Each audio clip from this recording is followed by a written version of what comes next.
Hi guys, I'm Laura Vitale, and on this episode of Laura in the Kitchen, I want to share with you my red velvet cheesecake brownies. They're like a brownie layer, like a red velvet brownie layer with a cheesecake type layer on top. They're out of this world delicious.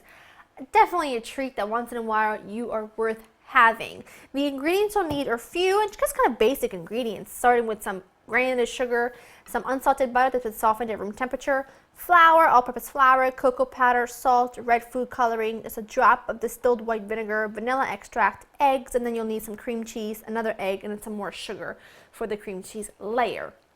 Okay, let's get started. The first thing I'm going to do, I'm going to make this in my standing mixer. I got my oven preheated to 350. I've got an 8 by 8 inch baking pan lined with parchment spray with nonstick spray. So we're pretty much ready to rock and roll. I'm going to just put my butter and sugar, and I'm going to cream that together really well because I want that to kind of get as incorporated as I can get it. And then I already have everything pretty much prepped, but I'm going to wait for that to get nice and combined, and then we'll add in the next ingredient. Just going to add my vanilla and eggs and get those combined. Just going to keep my eye on that. I want to make sure it gets combined really, really well. And scrape the bowl with a spatula if you need to, because sometimes it gets stuck to the sides of the bowl, and you don't want that to happen.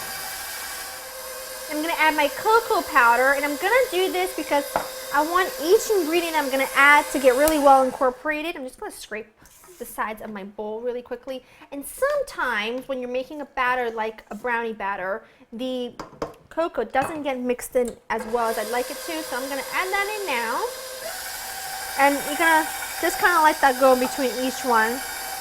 I'm also going to add in my salt and some red food coloring. You need red food coloring because you're making red velvet brownies. So you know, use the one that you like. I want that to be nice and red. You can add your favorite food coloring. I'm also going to add just a drop of distilled white vinegar. And now, look how red and luscious that looks. A scrapey marou. That just means give it a good scrape. I quacked myself up. Okay. And add in the flour. All right. Bring this back up and let that get nice and incorporated. I'm just going to tidy up a little tiny bit because we need to be ready to make our cheesecakey kind of thing, topping, to put on top of this. I'm going to reserve like a 1/4 cup of my batter, not much. And then I'm going to take the rest. Now, obviously, you'll do a much better job of cutting your parchment paper to fit than I did. I'm not the best at it. Because honestly, you know, if you know me, then you know my patience. You know, it's just not one of the things I was blessed with. I have patience with a lot of things, but with tedious things, just not my thing. And my husband, luckily, totally gets it because he feels the same way. I'm going to spread my batter evenly in my little baking pan here. If you don't want to use the food coloring, by all means leave it out. But, you know, this is red velvet after all, and I like to use some food coloring. You could also use maybe some beet juice or something like that to give it like a natural red color, but then you'd have to change up the recipe a bit because it'd be adding too much moisture. And to be honest, I've never done it, so I wouldn't even know where to start. Okay. This looks good. It doesn't have to be too perfect. Set this aside. I'm going to set this back here. And we are going to get going on making our cheesecake kind of thing to spread on top of this. I've got some cream cheese. You want to make sure it's softened at room temperature. Really important. Otherwise, this isn't going to work because it will not cream. And I just like to take my spatula and just work it for like a few seconds just to get it loosened up a bit. Just going to add my sugar, egg, and vanilla. You need a little splash of vanilla. I'm going to switch to my whisk here just to combine everything together really nicely and whisk that egg in. And I'll probably just end up switching back to my whisk anyway. So, okie dokie. Just going to pour this all over the top of my red velvet base. And then kind of, whoops.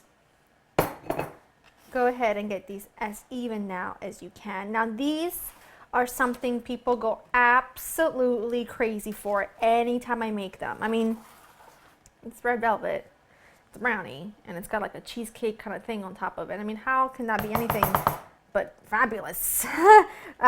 So make sure that you serve this to people you really like because they will stick around. Then I'm just going to take the remaining batter, dollop that on top, and then you just take a butter knife and you just swirl the batter back and forth. Now, another one of my not so blessed things have been my swirling abilities. They're not the best, but hey, this is as good as it's gonna get. But at the end of the day, if it tastes delicious, isn't that what matters? Pop this into the oven, preheated at 350 for around 30 minutes or until they are completely cooked, then cool them, and we'll serve them and slice them. My brownies were in the oven for about 35 minutes, and I've let them cool pretty much completely. You see the beauty of that parchment paper because you can lift them right out.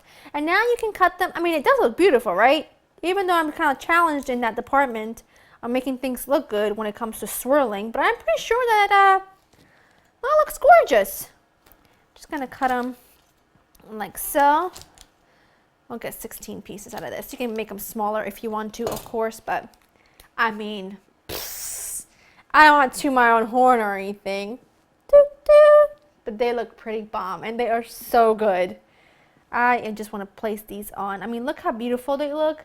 You can see that the cheesecake topping is still got a little give to it. The red velvet brownie part down there is moist and it is soft. It's not going to be dense and chewy or fudgy, but it's just like the perfect texture for what we're going for. I'm just going to give one of these a bite. I'm not going to take too big of a bite because I do have plans for dinner. I've got people coming over for dinner and I don't want to be piggish and be like, oh, I ate all your dessert.